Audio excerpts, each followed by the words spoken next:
Maybe if they worked together, then maybe could get some things done. And that was really put to the test with what's called the Tea Act. Parliament had given the British company the right to sell tea here in the colonies. Maybe it would have been cheaper, but it would have been a monopoly, and it would have undercut American merchants and businessmen. So up in the city of Boston, there was a tea party where they actually took that tea when they came into the city and threw it overboard. Now Boston stands out, but actually Philadelphia almost had its own tea party. They almost had one here, but the tea ship didn't land. It just went back across the ocean to Great Britain.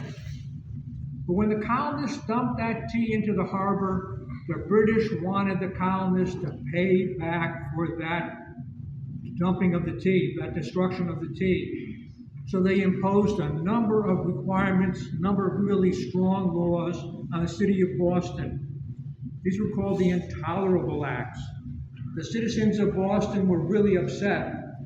Now, Boston is a city to the north of Philadelphia. It's on the Atlantic. Boston was an important city. When they closed it off, though, the question was Boston going to be alone, or would the other colonies support Boston?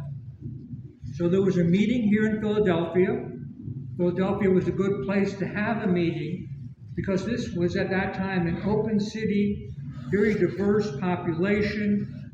The founder, a man named William Penn, who was a Quaker, had let other houses of worship be set up here in the city.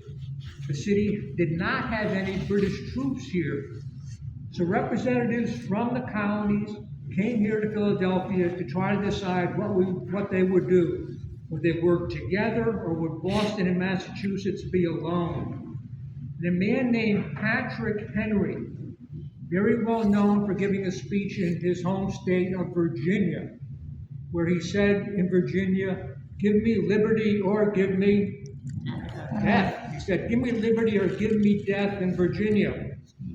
When that man is here in Philadelphia, talking to other representatives from the different colonies, he said, "I realize there are longer distinctions between New Yorkers and New Englanders, two different parts of our country, between Virginians and Pennsylvanians, again, two different parts."